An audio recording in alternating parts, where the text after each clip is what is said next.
Shalom, Bapak Ibu Saudara. Kita melanjutkan lagi pelajaran kita, tema masih gereja.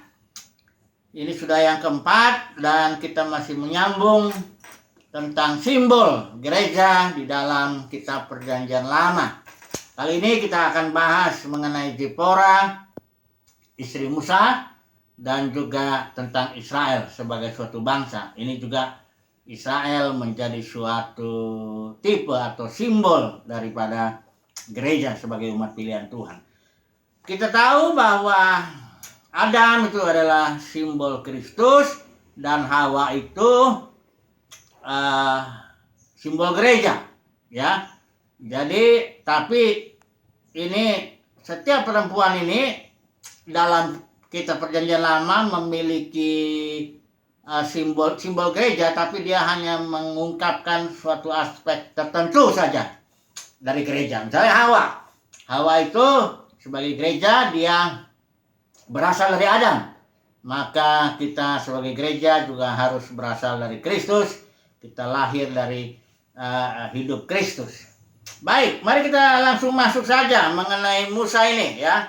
Ini ada satu kejadian di dalam Keluaran pasal 4 ayat yang ke-24 sampai ke-26. Saya akan bacakan ini. Tetapi di tengah jalan di suatu tempat bermalam, Tuhan bertemu dengan Musa dan berikhtiar untuk membunuhnya. Lalu Zipora mengambil pisau batu, dipotongnya kulit kaki anaknya, kemudian disentuhnya dengan kulit itu kaki Musa, sambil berkata, "Sesungguhnya engkau pengantin darah bagiku." Lalu Tuhan membiarkan Musa pengantin darah, kata Zipora waktu itu, karena mengingat sunat itu. Jadi ini satu peristiwa yang jarang dibahas, tapi sebenarnya di sini ada suatu kebenaran penting yang banyak orang mengabaikan, ya.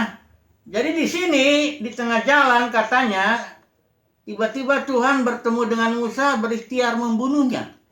Kenapa? Kan Musa ini sebenarnya sedang mau berjalan dia dari dari padang gurun di rumahnya, ya, waktu itu di rumah mertuanya itu dengan istri anaknya.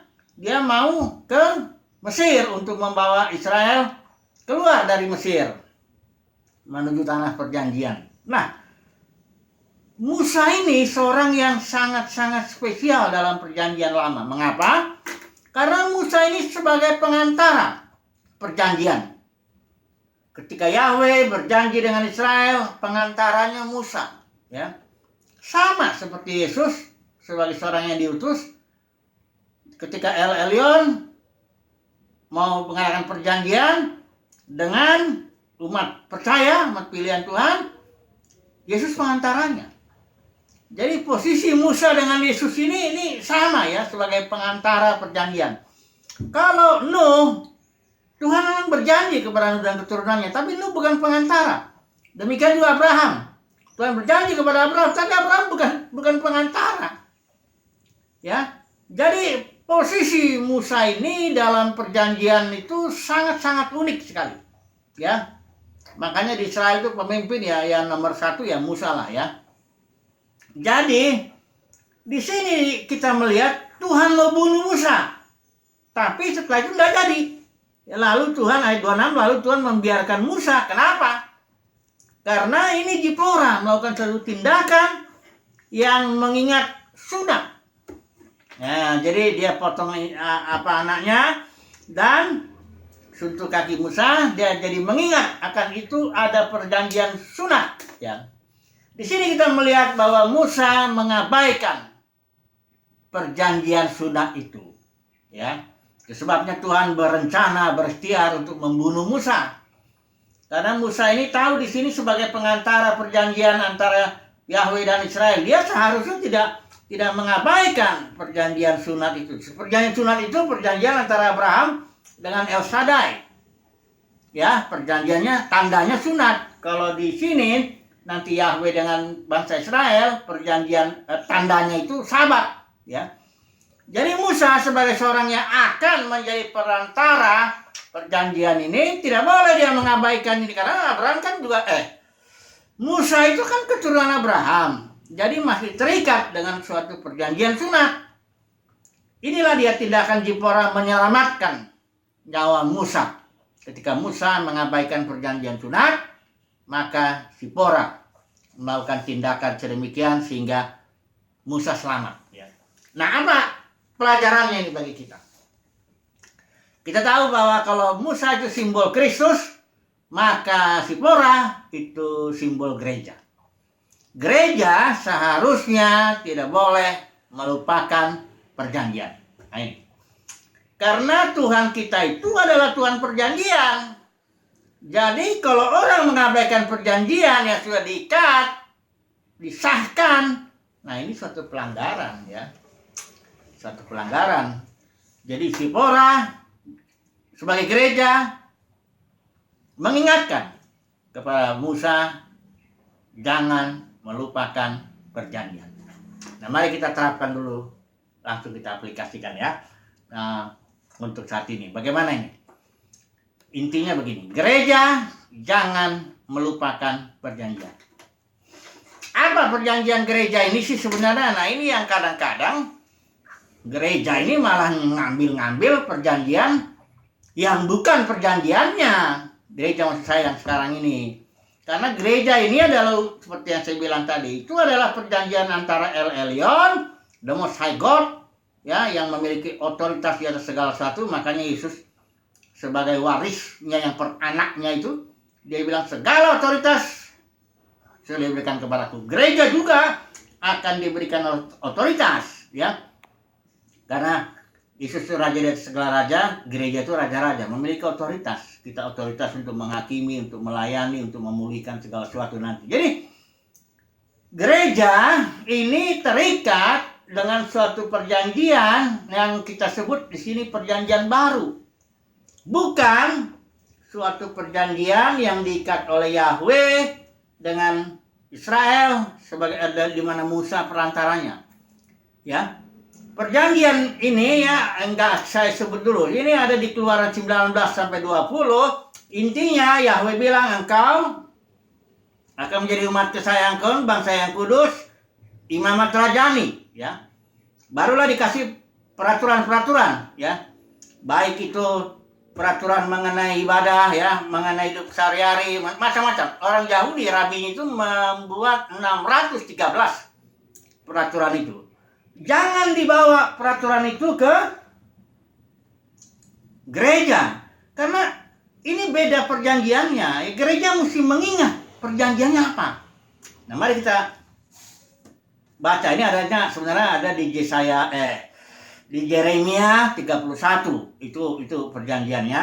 Tapi ada di sini di Ibrani pasal 8 dikutip, ya. Saya mau mengingatkan ini karena ini penting. Kita harus jelas memisahkan antara perjanjian yang diikat oleh Yahweh dengan bangsa Israel dan perantara Musa dengan perjanjian yang diikat disahkan oleh darah Yesus oleh El Elyon kepada kita umat pilihan Tuhan. Nah, mari kita mulai dulu ya, Ibrani pasal 8 ya. Supaya nanti kita jangan jadi gereja enggak mengingat perjanjian malah ngaduk-ngaduk perjanjian. Nah, ini yang terjadi. Misalnya hukum perpuluhan, hukum buah sulung lah, yang Paskah lah yang sekarang ini ya. Orang raya-rayain. Ini tolong dulu, nanti kita lihat dulu ya. Kita lihat dulu ini sebentar di sini. Ibrani pasal 8 ya. Ini kutipan daripada Yeremia 31 ya. Ayat 8-nya ya kita baca ya. Ayat 8-nya. Sebab yang sesungguhnya akan datang waktunya, demikianlah firman Tuhan. Aku akan mengadakan perjanjian baru dengan kaum Israel dan dengan kaum Yehuda. Bukan seperti perjanjian yang telah aku adakan dengan nenek moyang mereka. Pada waktu aku memegang tangan mereka untuk membawa mereka keluar tanah Mesir. Sebab mereka tidak setia kepada perjanjianku dan aku menolak mereka. Demikianlah firman Tuhan. Nah, ini ayat 10. Maka inilah perjanjian yang kuadakan dengan kaum Israel. Sesudah waktu itu demikianlah firman Tuhan. Aku akan ini perhatikan ya, nomor 1 ini yang penting ini. Aku akan menaruh hukumku dalam akal budi mereka dan menuliskannya dalam hati mereka. Dalam perjanjian lama, hukumnya itu tertulis dalam 2 loh batu. Ya, itu hukum loh perjanjian. Ketika itu Israel melanggar perjanjian dengan meminta raja dan juga dengan penyembahan berhala. Oleh sebab itu Tuhan bilang, aku akan bikin perjanjian yang baru. Utamanya pada kaum Israel juga. Tapi juga Paulus yang itu membawa untuk bangsa-bangsa lain juga. Ya. Nah, apa isi perjanjiannya ini? Ini yang harus gereja ingat ini. Isinya hukum yang tertulis dalam loh batu itu dimasukkan ke dalam akal budi, masuk ke dalam batin, masuk ke dalam roh. Jadi ini adalah hukum roh sebagai lawan dari hukum Taurat yang tertulis dalam loh batu. Di sini hukum roh yang tertulis dalam batin. Ya. Saya ulangi lagi, karena ini sangat-sangat penting.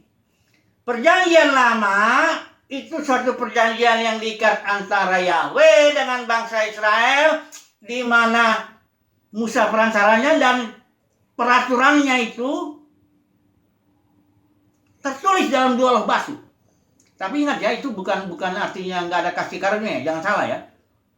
Tuhan Yahweh itu melakukan tindakan luar biasa melepaskan bangsa Israel dari perbudakan Mesir, bahkan dia melakukan 3 hal yang penuh kasih karunia. Engkau akan menjadi umat kesayanganku, ya, di antara segala bangsa. Engkau akan menjadi imam, rajani, dan umat yang kudus, ya. Sangat penuh kasih karunia. Tapi hukumnya tertulis di dalam loh batu. Di sini juga kasih karunia juga. Hukum antara El Elyon dengan umat pilihan Tuhan, hukumnya, hukum roh, tertulis di dalam batin. Makanya ibadah di sini, Yesus bilang bukan ibadah di gunung ini kan, perempuan Samaria itu juara cepat ya. Kalau ibadah di dalam perjanjian lama mesti di Yerusalem. Aturannya begini macam-macam.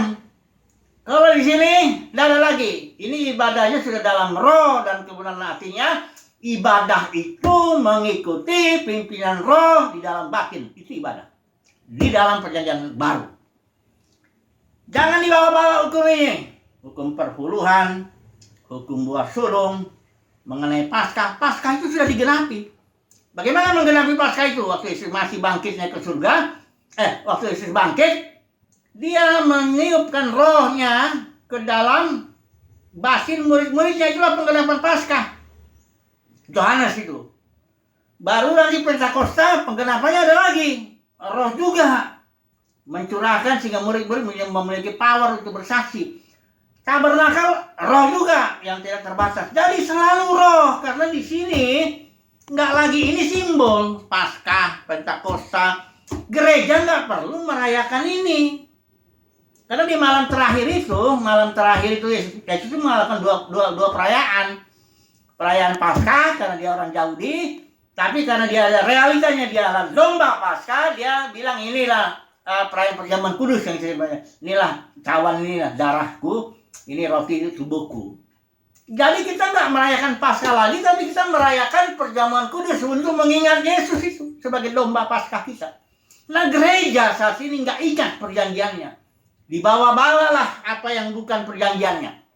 Dibawalah hukum perpuluhan, dibawalah buah sulung, dibawalah Paskah, macam-macam lah, dibawa-bawa. Yang enggak. Kenapa nggak dibawa hukum rajam di sini ya? Rajam. Di sini hukum rajam ini kan ngeri tuh, tapi nggak dibawa. Yang dibawa yang enak-enak. Yang bisa menghasilkan duit. Kan perpuluhan tuh, pemimpin denominasi kan butuh duit. Ambil di sini. Buah sulung, ambil. Yang betul-betul yang UUD lah, UUD, ajaran-ajaran yang UUD. Itu dosa. Karena apa? Karena gereja tidak mengingat perjanjiannya. Ini Musa mau dibunuh. Bayangin, Musa sebagai calon perantara perjanjian aja mau dibunuh sama Tuhan karena tidak mengingat perjanjian. Perjanjian itu penting. Sangat-sangat penting sekali. Tuhan kita itu Tuhan perjanjian. Karena itu sangat penting. gereja mesti ingat perjanjiannya apa. Perjanjiannya tuh antara El Elyon dengan umat pilihan Tuhan tuh hukumnya hukum roh dalam batin. Jadi kalau mau ibadah gereja ini, ya ibadah dalam roh dan kebenaran, ikuti pimpinan roh. Tapi kerja tahu gereja sudah jatuh, para pemimpin narik itu murid kepada dirinya, bikinlah gedung, bikinlah organisasi macam-macam lah itu, denominasi itu kan, mencabik-cabik gereja itu. Dan akhirnya gereja nggak jadi saksi, nggak ngikutin lagi ibadah dalam roh, nggak ngikutin pimpinan roh, tapi sudah mengikuti para pemimpin, mengikuti organisasi, mengikuti ritual, fokus kepada gedung, macam-macam. Jatuhlah gereja itu. Itulah yang terjadi saat ini. Gereja tidak lagi mengingat perjanjiannya. Itu. Ini dosa. Musa mau dibunuh gara-gara tidak mengingat perjanjian sunat. Saya bisa bayangkan lah itu ya. Semoga. Tapi saya yakin kalau umat pilihan Tuhan nggak akan. Umat pilihan Tuhan mendapat kasih karunia untuk mengingat perjanjiannya dengan Tuhan. Dia ingat itu. Karena umat pilihan Tuhan dapat kasih karunia. Tapi yang dipanggil ini belum tentu. Malah makanya ada ayatnya. Banyak yang dipanggil. Lahir baru, melayani sana sini. Banyak dipanggil. Tapi sedikit yang dipilih. Apa yang dipilih ini orang-orang hebat? Bukan.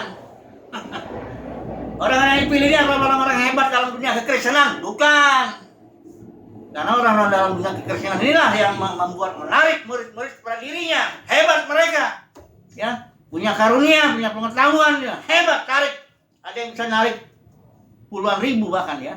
Ratusan ribu pun bisa. Ada yang jutaan sinodenya. 4,5 juta. Bayangkan itu.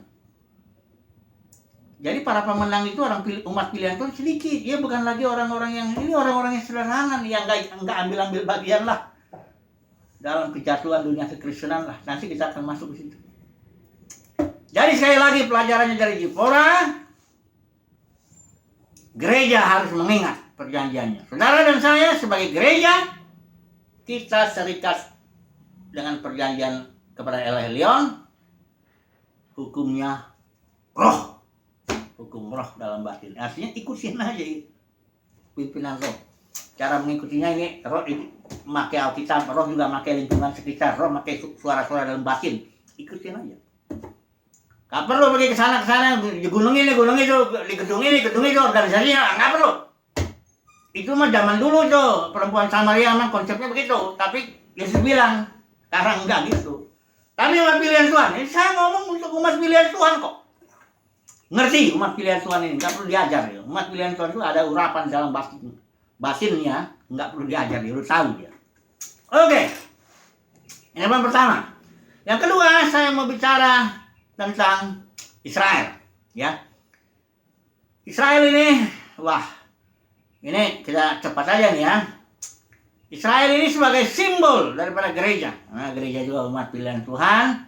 Israel juga umat pilihan Tuhan. Jadi Israel ini pengalamannya di Mesir, di padang gurun, dan di Kanaan ya. Nggak mungkin kita bahas secara mendetail ya mengenai ini. Tapi singkat aja ya. Israel di Mesir itu artinya sama seperti gereja di dunia. Mesir itu adalah simbol daripada dunia. Sistem pemerintahan manusia dengan Firaun yang berkuasa diperbudak. Tuhan bilang, dia dalam perjanjian ini, akulah Tuhan Allahmu yang mengeluarkan kau dari Mesir, dari rumah perbudakan. Jadi pengalaman gereja umat Israel itu di Mesir itu sama dengan pengalaman gereja dalam perbudakan sistem pemerintahan manusia. Itulah denominasi. Masuklah pemerintahan manusia, para pemimpin mengambil umat, itulah perbudakan. Umat nggak bisa menjadi saksi lagi.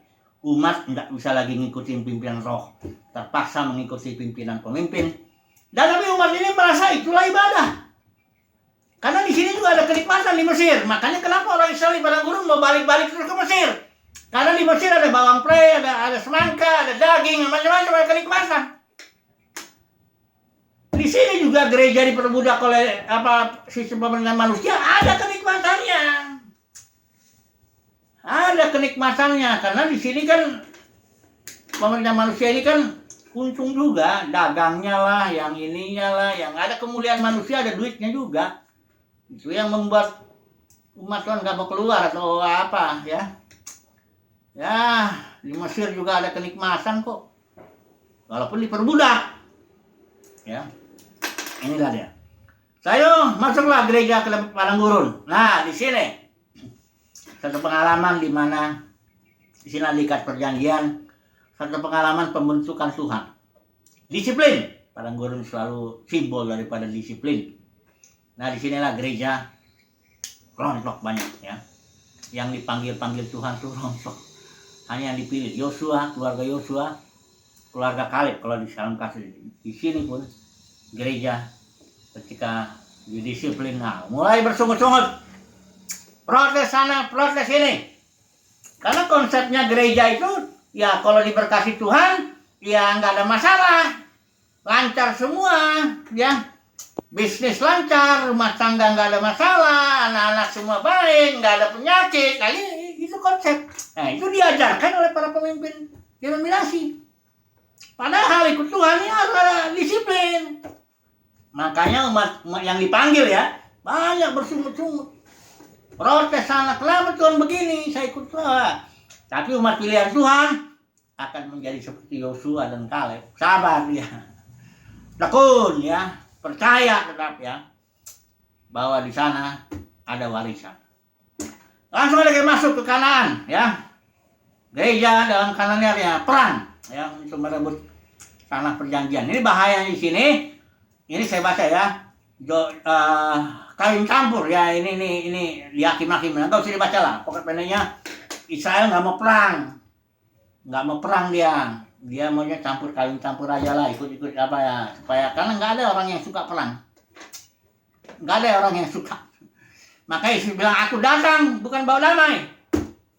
Aku datang bawa peperangan, konflik. Nggak ada orang yang suka. Semua orang inginnya jangan perang lah. Tapi umat pilihan siap. Peperangan rohani tentunya ya. Peperangan rohani. Kalau di sini 7 bangsa, di sini tentu peperangan rohani. Setan roh jahat lah. Ya tapi dia juga pakai dunia, pakai orang-orang ya macam-macam. Tapi siap perang. Umat pilihan Tuhan sadar hidup adalah peperangan. Kemudian ini malas lagi nih. Ada Yosua 18 ayat 3 ya. Saudara kita melihat Yosua 18 ayat 3 ya. Sebentar ya, ini kegagalan orang di tanah Kanan nih. 18 ayat 3. Ini bilang ya. Sebab itu berkata kepada orang Israel, berapa lama lagi kamu bermalas-malas sehingga tidak pergi menduduki negeri yang telah diberikan kepadamu oleh Tuhan Allah nenek moyangmu. Malas. Saudaraku, tapi umat pilihan Tuhan ya rajinlah ya. Saudara lihat kayak yang dipilih Tuhan, semuanya orang yang rajin. Petrus lagi kerja, Yohanes lagi apa? Matius pemungut cukai lagi sibuk itu. Simon orang Herod pejuang sibuk. Nggak ada yang dipanggil-panggil lagi nongkrong-nongkrong nggak karuan. Karena umat pilihan Tuhan mesti rajin. Ya, dikasih talenta ini ada hamba yang jahat. Ya, hai engkau hamba yang jahat dan malas. Jadi, Bapak Saudara, hati-hati dengan kemalasan. Tapi saya yakin umat pilihan Tuhan rajin. Ya, selain itu juga memiliki spirit kayak Kaleb. Kaleb itu walaupun dia udah tua, dia aku dulu 40, sekarang 85, 80-an ya. Berikan Hebron bagi. Hebron itu tempat di mana Abraham dikubur. Ya. Kaleb berani dia, maju, ambil. Ini milikku, warisanku. Nah, begitu ya. Puji Tuhan, kesimpulannya apa? Gereja kesimpulannya harus mengingat perjanjian. Di satu, gereja harus berperang untuk mengambil warisannya. Itu aja dulu lah ya. Besok kita sambung lagi. Haleluya. Amin.